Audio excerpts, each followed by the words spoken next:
¿Qué pasa, campeones? Welcome to another Churros y Tácticas Podcast, Tuesday, April 22nd. Feliz cumpleaños, Lorenzo, my boy. He's turning 10 years old, a decade since Barca last won the Champions League as well. Will he be able to see it, not for a first, but second time in his life? As a 10-year-old, it will be quite something. I'm getting too ahead of myself because first, it's Judgment Week for both Barca and Madrid. Let's go.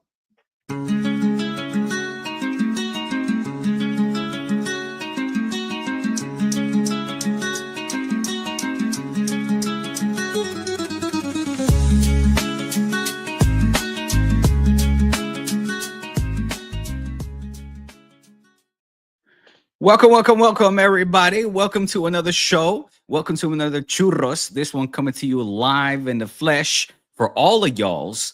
I know you've missed us. For all of you joining us from Patreon, welcome back once again. I hope you enjoyed the last episode that we put out on patreon.com/Churros y Tácticas. The action doesn't stop there, folks. So if you aren't a member yet, I suggest you go ahead and sign up because tiers are changing soon. There are changes coming, things moving in the background. Taking my time with it to introduce the changes. Don't hope to shock you all. But that being said, that's for the patrons. For all of you watching us here on the YouTubes, welcome. Welcome back to another week. Kiyan, what a week we have in store, my friend. I said in the intro, Judgment Week for both Barca and Madrid. And I truly stand by those words. Coming off the back of two wins with narrow margins, both for Los Blancos and the Blaugranas. A lot happened over the weekend. Kiyan, we got a lot to get through, my friend. How is you? You don't actually think that this is still a title race, do you? Come on, man. Stop it. I saw how happy you guys were with that 1-0 win over Athletic Club. And rightfully so. That was a big win. I mean, happy in the sense, Fede Valverde was happy, the team was happy. It was a cracking goal, man. It was a great goal. We don't have much to cheer about this season. Part of me felt like, oh man, are we the new Barca? We're just celebrating these non-trophies. I think. Stop. Well, look, I think Real Madrid played well in that game, which was nice to see because Real Madrid generally don't play well in the 2024-2025 season. It was a good, like you said, a good response, albeit against a very watered-down Athletic Club team who was playing their B team. They're looking ahead to their final. And so there's all those things. But, it was nice to see the team play well and show some heart, and Fede obviously bangers only. But Listen, still...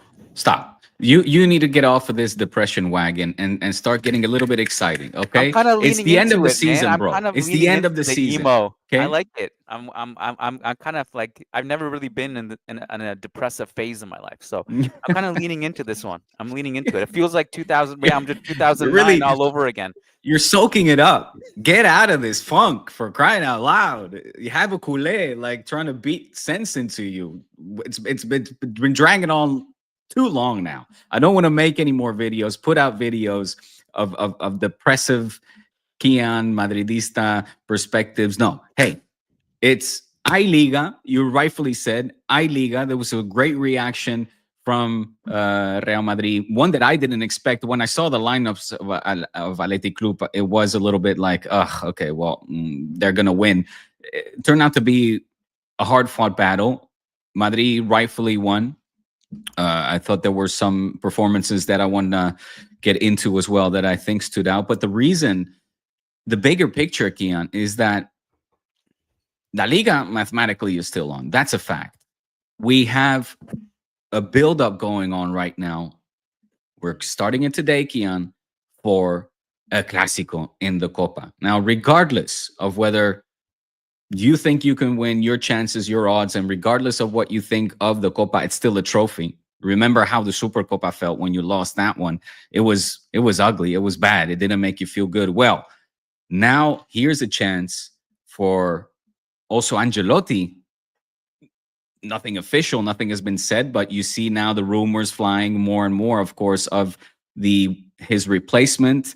that I think is inevitable. That's not information, of course, purely opinion, not a hot take neither. But there are those that say that Ancelotti is really excited to see how his last year of his contract next season. I'm like, well, okay, yeah, but like Carlo will not leave unless not leave. he is sacked.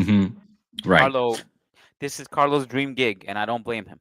If I Sure, was coaching exactly. Real Madrid, I would You don't stay wanna leave, forever, even if I relegated to the team to like Division Z. I'd be like, you got to kick me out. I'm not leaving this place. So Right. I get it. I don't blame him at all for that. Not at all. So all this to say, though, sorry, Kiyan, I'll just finish making my point. All this to say, que hay Liga, hay Copa, especially for Ancelotti, if he wants to leave winning his last trophy, to have, show face, have something to celebrate with balloons, perhaps. And of course, for Barca, on the flip side, it's the complete, in that regard, the same. La Liga, there's everything to play for. The triplete talk, the Copa, and the fact that we're heading into, not this week, but next week, into the semifinals of the Champions League with good momentum, hopefully against an Inter side that are very, very serious and will be very difficult. Sorry, I'm going to quickly say your word, change the chair, because I don't like all the squeaking. So give me one. Well, can you still hear me? Okay. I gotta hand it to you. You, out of nowhere, and I think this was on one of our Patreon episodes a couple weeks ago. Out of nowhere, you said Real Madrid are going to sign Jurgen Klopp, and I didn't believe you, and I still don't think that's going to happen. To be clear, but you brought it up out of nowhere, and I said I haven't heard anything, and you said I have a very, very reliable source, and I cannot reveal who it is, but it's happening. Lo and behold, the next day, the papers were filled with Jurgen Klopp discussion, and it's been about a week of Jurgen Klopp talk. And I still don't think it's going to happen. I think the Bayer Leverkusen CEO kind of dropped a bomb yesterday. I don't know if you saw that. I did not. So he said that Xabi Alonso does not have a clause to leave for Real Madrid, but when the day comes that the club of his dreams want him, we are not going to hold him here against his will, and we will work with him. Okay. And it kind of felt like, yeah, this seems inevitable this summer that this will happen. So I do feel like my question is more about the timeline of it all. There are like real conversations to be had, and I don't think this is going to happen. But again, I'm one of those people that love being wrong, and if I'm wrong, I will clip it myself and say and celebrate. And if Real Madrid win the double this season, there are real conversations to be had of like, okay, well, hold on, maybe he should stay. To be clear, I don't think that's going to happen for a lot of reasons that I feel like I've just hammered you guys with already this season. I wanted to share this with you. I had a dream last night. And I don't share my dreams too often because nor do we want you to. Behave yourself. They're not rated properly for this podcast. But I did have a dream last night that I can share. And in the dream, Real Madrid beat Barca in the Copa del Rey final. And then won the League Clasico. Barca dropped points, choked it out, and then Real Madrid won the league and the Copa, and then Inter just laid the smackdown on Barca. Right. So worst case scenario for any culé. And then my son Luca was like trying to figure out what the commotion in the middle of the night was. He saw me like levitating to the sky, like having a possessed, like spiritual experience. He was like, "What's going on?" He had to pull me back down. And then, of course, none of that was true. But hey, man, it was the best 10 seconds of my life. The dream, is that true at least? Yeah. Well, that is scary enough. I mean, that's a scary ass fucking dream. I don't like that dream whatsoever. And the fact that you have these visions. True, just to be clear. Okay, well, that's good to know. But still, I don't like that vision. It is the most nightmarish of visions for any culé. But listen, my friend, I wanna break it down a little bit because look, the emotional stakes are really very high, and I wanna do my best to get you out of this funk, out of your chair, not have this slumped version of Kiyan. Sit straight, stay in the middle of the frame as much as possible, so the YouTube clips come out nice. There you go. Yeah, you want to keep Di Stefano next to you on your left, right shoulder. All right. La Liga is still at play. Copa del Rey is still at play. We need to start doing build up towards the Copa del Rey because we're only going to have one episode, if not. And for all of yous cheap asses watching this on the free will not get the pre Copa stuff. So I want to get through that. But let's start with the very first point. Talk about what happened over the weekend. It was a hard-fought win for both teams. Very different games. Did you catch the Barca Celta? Yes, I did. Yeah. Right. So, well, why don't we start there or move on to that? What did you think of that game? Well, knowing everything that I've been telling you, the fact that the form has been of late has been worrying. At the very least, you can see now, you can say that Barca's defense is very shaky at the moment. There needs to be very stern words and also self-critical looks from the likes of Inigo, Cubarsí, Koundé, all the guys. Gerard Martin, obviously now filling in the boots for Valde, but still, Frankie defensively was quite shocking. Culprit really of one of the goals of Borja Iglesias, ex-Español Perico, of course, who had a great game, the game of his life, but I wonder, we shouldn't have had to have been in that position to again make this miracle remontada happen. And for all the good things that we can say offensively, and there's a lot of players to praise, this defense has really got me worried now. Well, I have a few thoughts. My first thought is that Celta should be proud. I think they played a hell of a game. Borja Iglesias. It sucks that he'll have to tell his grandchildren he scored a hat-trick against Barca in a game that they lost. It's like Girassi for Dortmund as well last week, yeah. Right. And I'm not surprised that Celta would play well against Barca if it's at Balaidos, but this was in the Montjuic, and that's not as easy to do with Celta, obviously without their own fans there.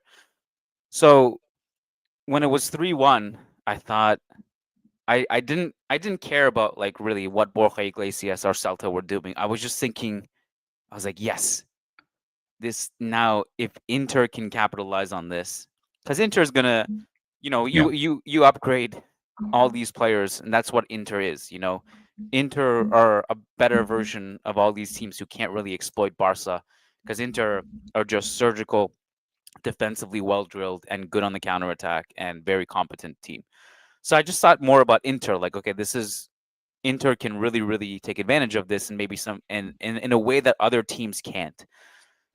But the other thing to keep in mind here is that over and over again this season, Barca have found themselves in a hole in the league, or in other games, not just in the league, and they've found a way to come back. And this is why this version of Barca is set apart from previous versions, and why this version of Barca is the best since Messi left, because of the mentality and what Flick has done to reverse the mentality of the team. And I think you have to be okay with Barca, having dips in form, because despite them not playing as well as they were a month or two ago, their heads are screwed in straight. I don't know what the hell I was trying to say there, but you know what I mean. Is that a saying? What's the saying? Their heads are on right. You know what I'm talking about. But their heads are on right, and they are mentally, more drilled than I ever seen them. Since Messi. I mean, you can argue in those Messi years that team was mentally fragile. So this is what I think sets them apart from previous iterations of Barca. The latter stage, the final stage of Messi, definitely, but not in the hot streak phase. Well, take your pick. Demolishing our opposition. So it could be okay. Yeah, sure. Only the titles back that prove that hugely incorrect, but okay. Well, it's funny that you say that. Not that messy part, of course, but all the rest. Because yeah, I think I have one key word written down here, and it's the psyche. It's the psychological battle for me now starts with, and I said it as well in the opening kind of monologue before the Dortmund game. I said, this game, it's all about the psychology. Forget tactics, forget technique, forget everything kind of what the teams have learned up until this point. I'm now referring back to this phase, not so much the game against Dortmund, but it's kind of like, we know that Barca are better than Celta.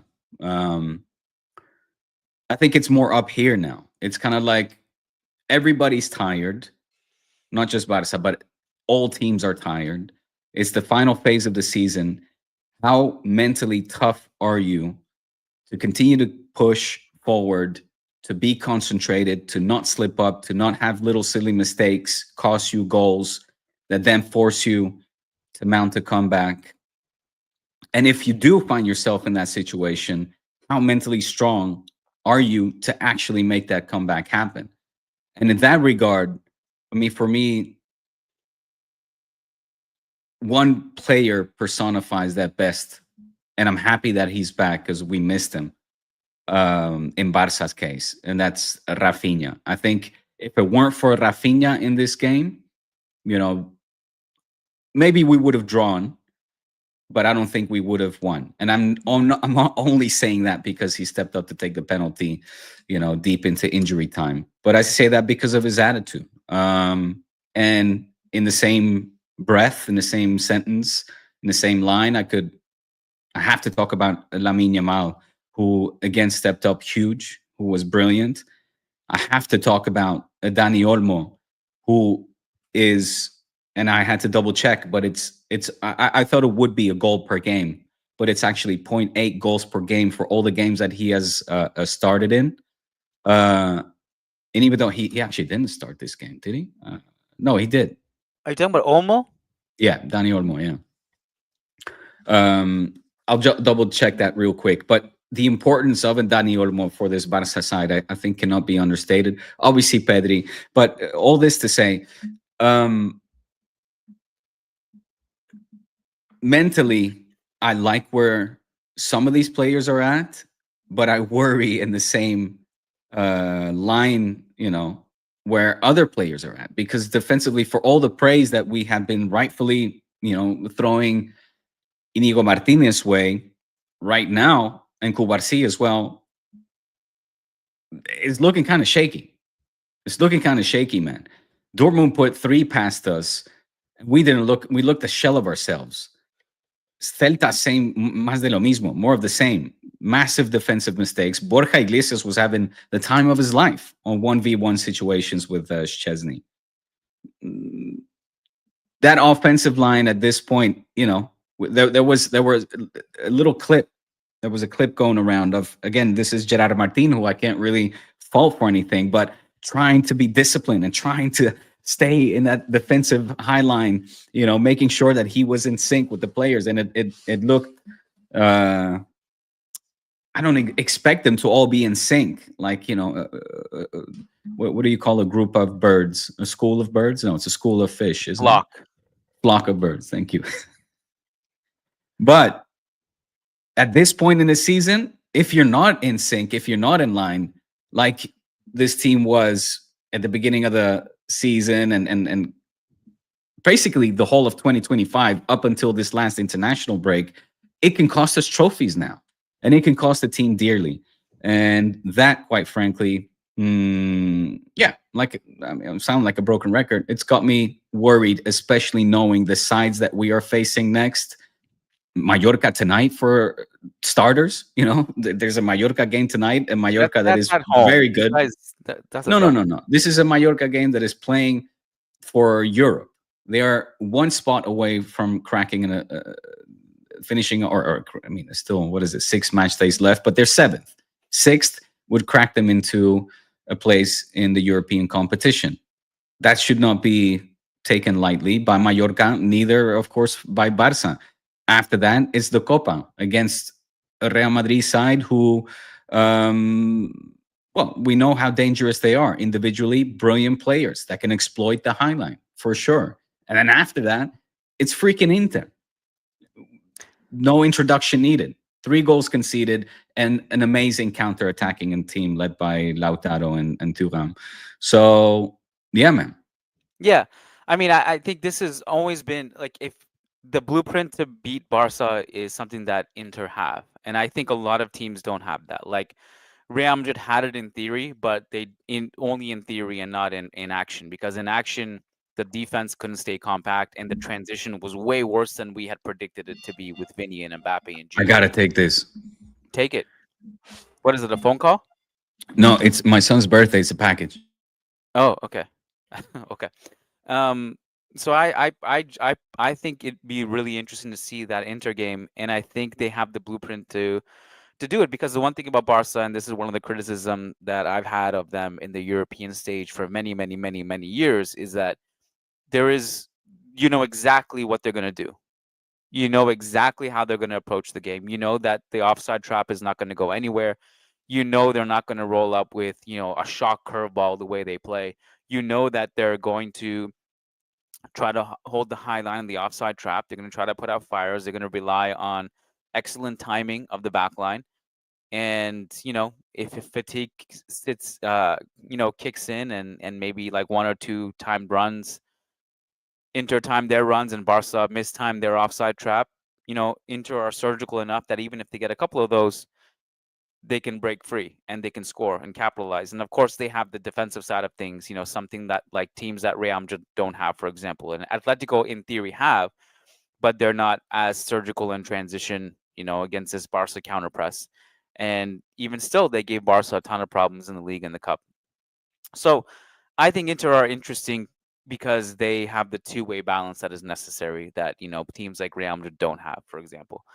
So I'm intrigued. Now, having said that, sometimes you can know all these things, and Lamine Yamal and Rafinha have been so good that it won't matter, and they'll put goals against you, so it doesn't really matter in that sense. But yeah, I honestly think the Champions League is interesting because I think you could definitely argue that these are the 4 best informed teams in the world right now, and that's you don't always get that in the Champions League semifinal. So I think it'll be really interesting either way. I did have to ask you this, Diego. Do you think Rafinha should have still been on the field by the time he took his penalty at the end? You want to go into controversy? I just wanted to get your honest opinion. Like, should he have still been on the field? I don't think that was a... Well, it would have been a second yellow. Yeah. For a little shove. Ask me something else. Ask me if Bellingham deserved to get a penalty. No. Ask me if he deserved to get a penalty. I don't think Rafinha should have been sent off. Yeah, if he deserved to. When did Bellingham he was on the receiving end of a non-penalty call? No, I saw that. I think it was Bellingham. Yeah, I don't know what you're talking about. In the game against Athletic Club, Bellingham had an appeal for a penalty. I think it was Bellingham. With what I'm asking you, I don't because it's like a non-topic. This is no, he shouldn't have been sent off. Why is it not a non-topic? Because if he shouldn't have been on the field, then you're not winning that game. I just said I don't think he should have been sent off. Okay. So my follow-up question would be, given that you have been annoyed with the antics of Neymar at your club in the past, do you feel like Rafinha is starting to push the boundaries of what no you think should be seen by a Barca player on the field? Do you think he's reaching that level slowly? No, not even close. Not even remotely close. I think he's still a leader that leads by example. I think that there has been times where Rafinha has definitely shown a side that I condemned publicly. For example, in prior seasons when Xavi would take him off in his view prematurely, or mm, yeah, mainly in those kind of situations, really. And also, like since the international break, Rafinha has just not been himself, and he vents those frustrations sometimes in a certain type of way. But to compare him now with a Neymar or Vinny, not even close. Okay. I Not just even wanted to get your close. honest assessment, and I know you're being 100% honest about it. So I'm just curious. Okay. Listen, man. I just think like everything right now points to Barca winning everything. And I think I told you this on the patron only episode last week. No one in the league is good enough to stop Barca, whether it's in the Copa or the league. But the only team I think in the world that's good enough to do that is Inter and PSG and Arsenal. But that's it. So I think you can like sleep comfortably knowing that you have these two domestic competitions in the bag. And let's be honest, the Champions League, as No, much as it's come on. coveted, Did it's you not an talk easy at all? trophy to win.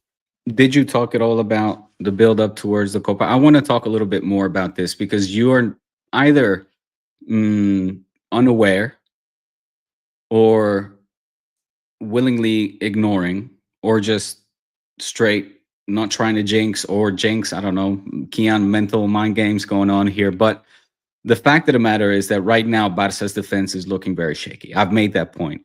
I will add to that point the fact that Gerard Martin, we're not playing with Alejandro Balde.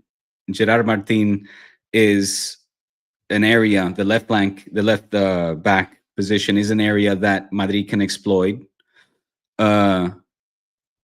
Yes, Flick has beaten Ancelotti twice already, but in those two games, Lewandowski was of huge importance as well.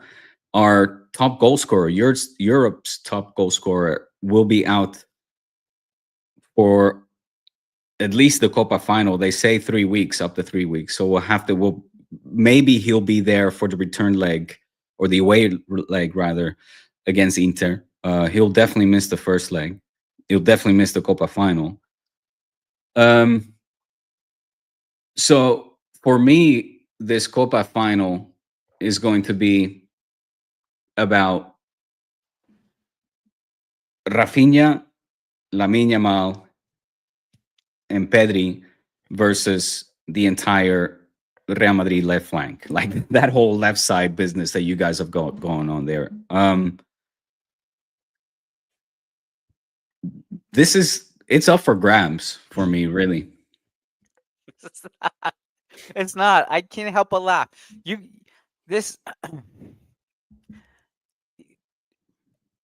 Couple things. Barca. Did you not like what you saw from Vinny? Mind you, yes, of course, it was without Mbappe, and that's a whole talking point in and of itself. The fact that Vinny kind of came to his own once again in the absence of an Mbappe, but yeah, I love what he I saw. played a good game. I thought Vinny was great against Athletic. Vinny's not the issue, and Alvaro Benito, who I really like his analysis. Who? Alvaro Benito. Yeah. He was saying that like you can't blame any individual player for this mess. Like you can't blame Vinny or Mbappe. Like there's a lot going on here, and that's where I basically am. Like I don't blame anyone. I don't blame Vinny. I don't blame Mbappe. I think it's fair to that everyone needs to step up, not just those two. And also there is just kind of like this collective thing happening where the team hasn't been able to find the right two-way balance. And so as great as Vinny was against Athletic, and that, it's good that, we also play tomorrow, by the way. So I can't really jump the gun and talk about momentum heading into the Clasico because we still have to play a game. So I don't know necessarily where the momentum will be. You're playing who? Villarreal? Oh, Getafe, the Madrid. Okay. Not necessarily and easy what either. it's like playing against Getafe. So Yeah.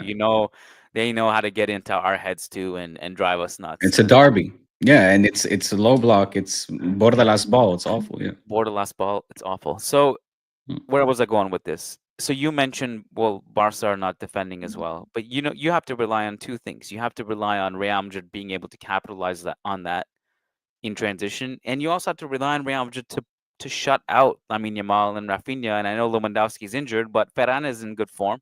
He's going to He's start, very right? good. He'll start in that Lewandowski slot. It's pretty Yeah. no brainer.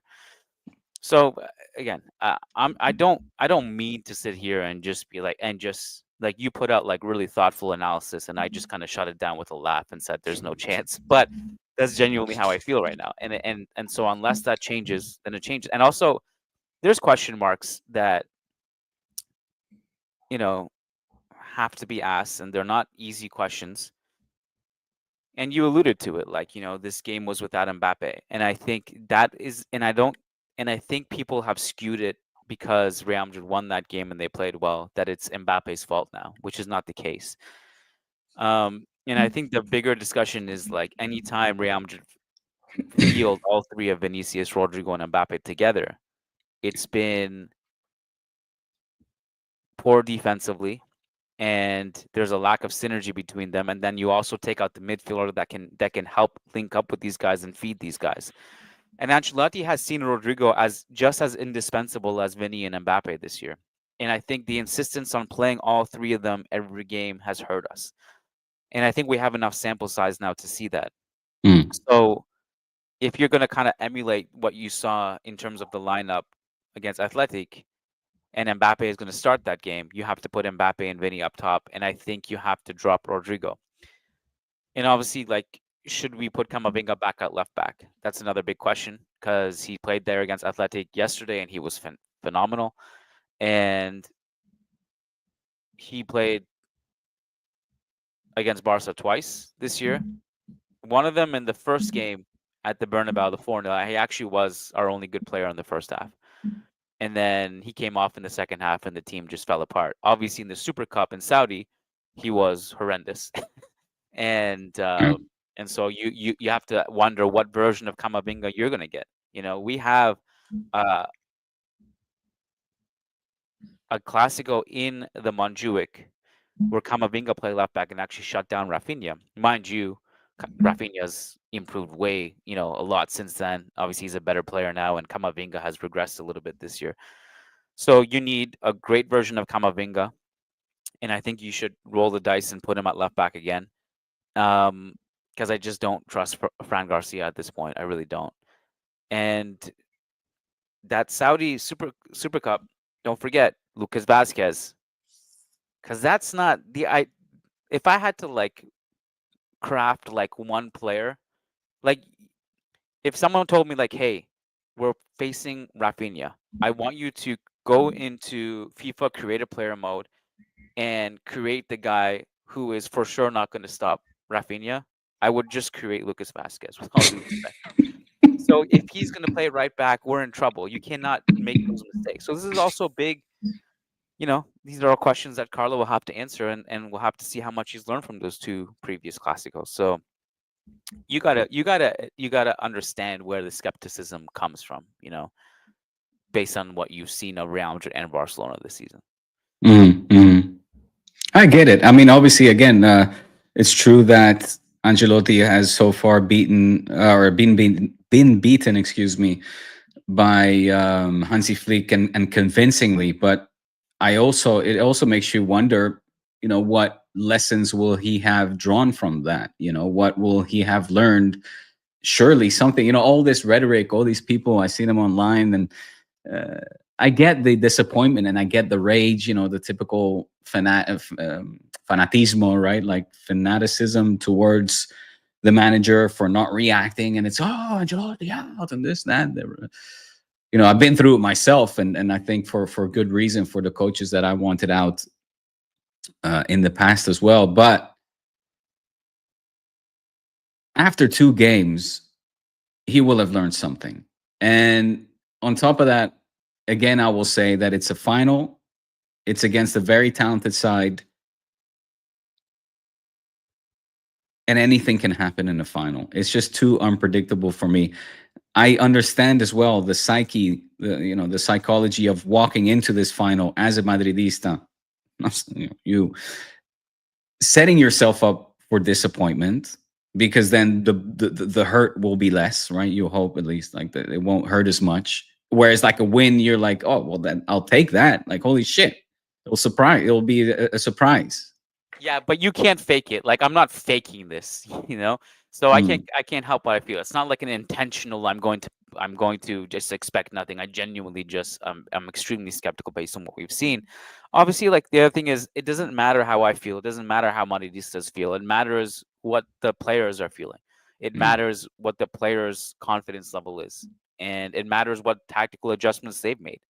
We had no tactical adjustments from Clasico 1 to Clasico 2. We had no tactical adjustments from Arsenal leg 1 to Arsenal leg 2.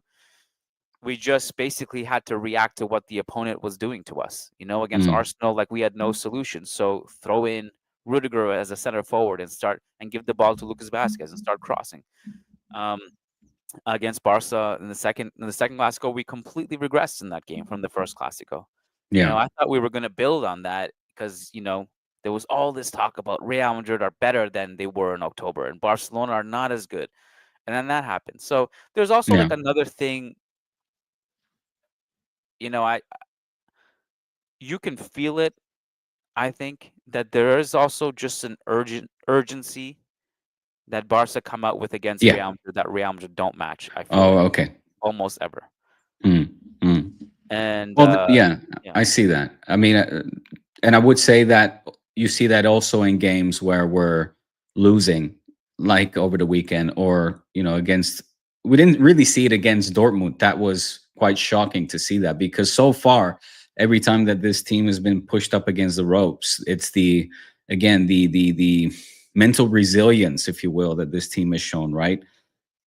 That has pushed them over the edge. And that's where I think that from a psychological perspective, we've got the edge, because Madrid, you guys are coming off of winning. Shit. Barca, we have everything to prove and to fight for, right? Is what we spoke about as well in depth, or a little bit more detail over on patreon.com/churros y tácticas.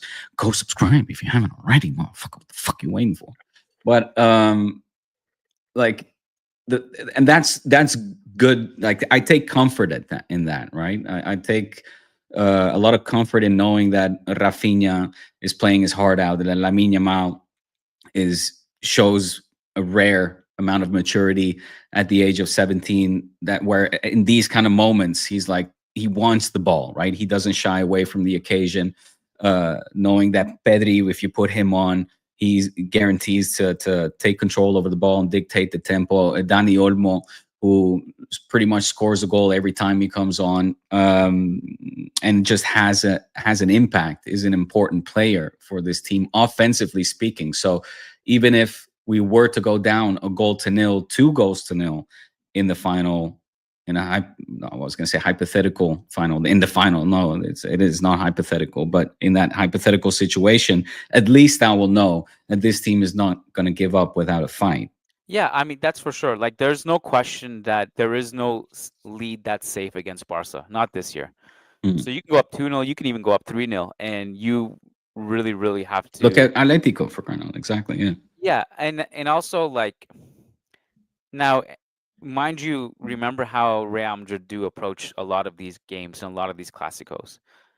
They will be very, very conservative. I think part of the reason why we liked the second half against Athletic was because if you draw that game, the league is over. And you could argue the league is over now, but it's like it would have truly been over had you not won that game.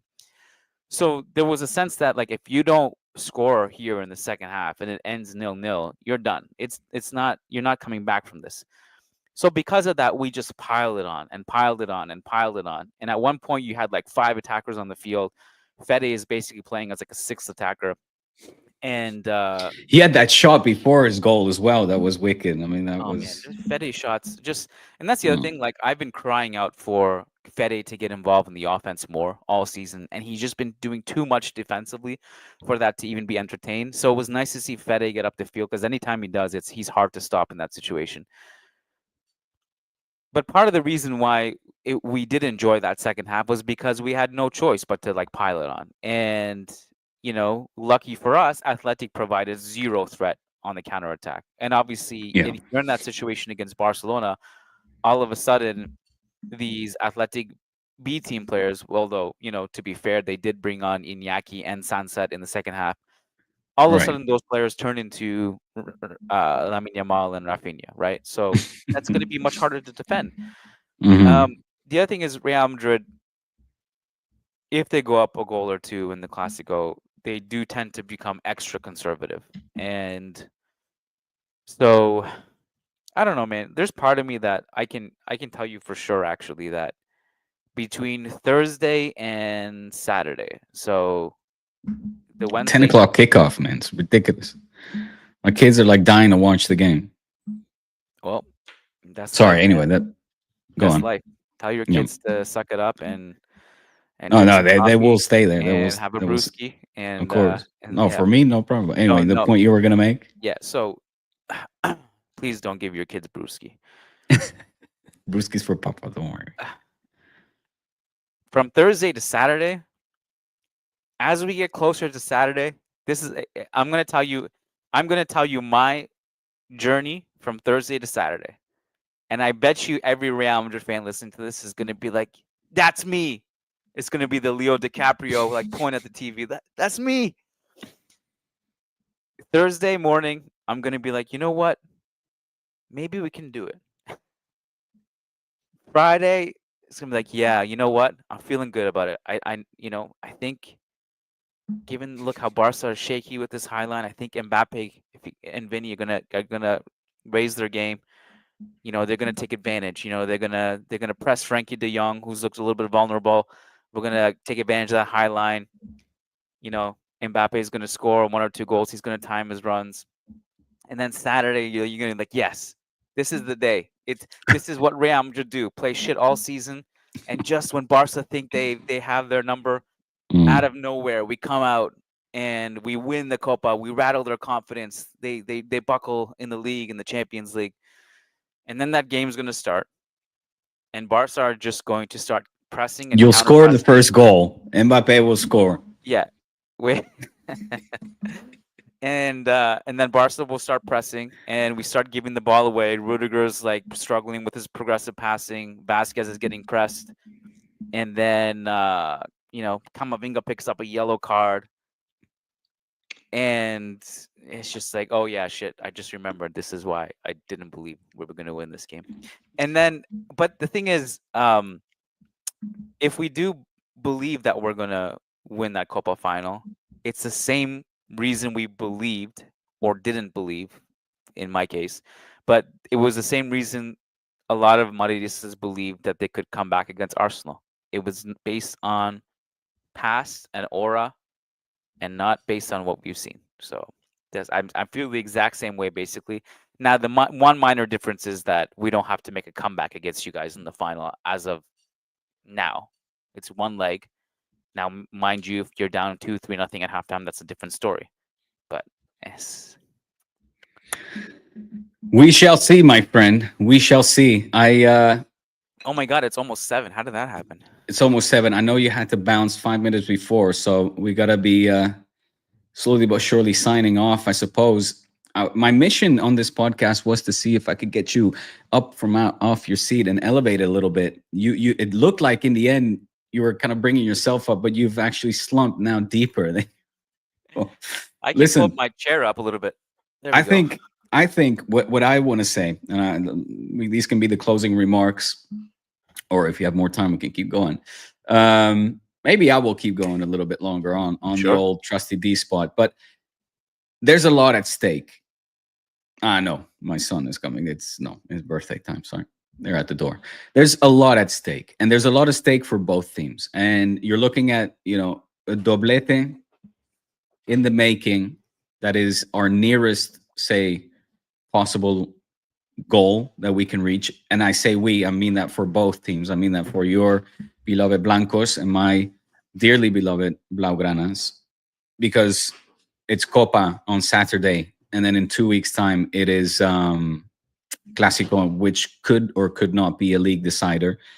It's a huge match for, depending on how the results will go from now, of course, until when is that game played? I think it's May 11th. Yeah. You know, there's Mallorca in the case of Barca. Well, I don't need to mention, and of course, this little elephant in the room, the semifinal of the Champions League. So there's a lot at stake. A little bit more for Barca, given the fact that we still have the Champions League at play. But maybe you could argue then, therefore, everything that Madrid still has to play for, they have to take that with even more seriousness. I'll say this, and I said it, I hinted towards it last time on Thursday on Patreon. Regardless of whether we go trophyless, we win 1-2 el triplete, this season for me has already been successful. The fact that I can sit here and have this conversation with you is exactly what I asked for. If you rewind the tape to the beginning of the season, when you asked, what are your expectations? And that was, come this time, to be in the running and compete for these trophies. Flick has elevated this team, yes or yes, from last year. And this project must be protected and needs to be, yes or yes, given continuity. You know, even if things go south and we end up trophyless, it's got my full support. Well, if you go trophyless, you would still consider this a success? Yeah, definitely. Wow. Definitely. This is small vastly been a better season. This is small club. This has vastly been a better season than last season. This has been a thrill. I have not been thrilled about football, watching my team Barca play football this much, you know, since too long. Even you could argue from the time when with Xavi we ended up winning La Liga. This football is more exciting. This team is more exciting. The whole aura, the vibe around it, you know, it makes me rush to the TV. That wasn't the case. But if you guys go trophyless, that aura is going to go down the drain. I'm not giving up. Clear, I don't think that's going to happen, but I'm staying true to my word. You would be happy with a trophyless season is crazy to me. Not happy. I would deem it a success. I would say this is the right way forward. We need little tweak. But nothing needs to be changed. Fan talking. No, we made absolutely not. A Getafe fan would be happy, like a Madrid fan, just winning by any means, sitting back on a low block and just counterattack. And inshallah, let's see what happens. Because this what matters the most. No, it doesn't. This is the way forward. Playing like this, we will win much more than we will lose. I am 100% certain about that. We'll see. And again, it's what I said at the beginning of the season. I think this is a successful Barca season, but it would be crazy to call it successful if you were Laporta, you would say, sorry, Flick, you choked, buddy. No, get out. That's not what I'm saying. I'm saying it wouldn't be successful. I'm saying you gotta just come back next year and improve, because you're even saying yourself, like, the past month Barca haven't been that good. You had that spell in November. Yeah, you had a lot of great football, and in my opinion, you've been playing the best football on the entire planet. But if in the end you have nothing to show for it, that can't be a success, man. Come on. You cannot sit here and just feel because you've been playing the best football on the planet, taking your words, then therefore I automatically am entitled to win these titles, these trophies. And if not, then that's play the good football when it matters the most, which is now, essentially. Yeah, but the fact that we are even able to see these players, but the fact that we're even able to see these players and talk about this team playing the best football on the planet, that's a success. That has to be deemed a success. That cannot be deemed as a failure. That's no reason to pull the plug on a project and say, it didn't work. I never said pull the plug if you don't win the trophies, but you got to come back better next year if that happens. Of course. That would be humiliating if that happened. And you would have to inspire to constantly improve. I mean, that's what life is all about. We should all aspire to be a better version of ourselves than we were yesterday. Yeah. Okay. So don't get it twisted. Do I in the end measure success according to trophies won? That is the eternal debate that we continue to have here on Churros. And I'm not saying that trophies are not a reflection of the success. That is the ultimate goal. But I think the process and working towards that, there are, if you're in the contention, in the running consistently, then that has to be deemed as well success. I mean, it's just that you and I have been doing this podcast and we've been fans for so long that we know how quickly football can change. just when you think Real Madrid are headed one way and Barcelona are headed one way, it just flips. You think back to Real Madrid 2016-17, where Isco and Asensio were just destroying teams, picking everybody apart, and then you think about the way Barca were headed, and then Xavi came in, he won the league, but then he bounced to the Europa League. Real Madrid were heading off a cliff in 2019 when Cristiano left, and then it's just constantly changing. So I would not be surprised if next year it flips again and Real Madrid, through new managers and some upgrades, new ideas, they come back stronger, and people have this scouting report on Barca, and then there's some regression with Flick there. And if that happens and you come away with nothing from this season, I just think that's a disaster scenario. But I don't think that's going to happen. But I just think you know that I fundamentally disagree with the ideologies and stuff that you have with regards to how football should be played. That's not a secret. But then Kiyan, you know what my answer is? That means by that logic, following that reasoning, if Ancelotti ends up winning the double, then he should stay. He's great. He's amazing. He's the best. Well, there's a case for it. I mean, I personally don't. I wouldn't personally if that. Then happened. Everybody has to eat up those voids again. Ancelotti outs. No, because process matters. Don't get me wrong. I think where you and I fundamentally disagree is that you care about style, and I don't care about style, but I do care about good football, and I think that's one thing. I don't want you to have that misconception of me. I care about good football. I don't care about style of football. And Real Madrid can play in a deep block if they want, as long as it's good. But Real Madrid right now are not playing good in a deep block or more attacking. So that process matters to me, and I don't care about the style in which they do it, because I had one of the best years of my life was seeing what Ancelotti and Real Madrid did in 2014 against Bayern. It was a masterful defensive shift, and just seeing scoring goals in offside position. I'm sorry? Scoring goals in offside positions. That was very entertaining to watch, indeed. What are you talking about, Diego? Okay. All right, I gotta go.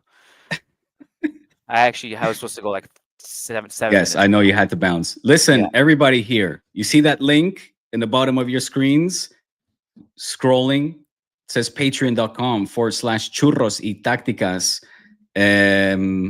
Go ahead and sign up. Sign up while you still can. Tiers are going to change. We're in the midst of some big changes, ambitious ones that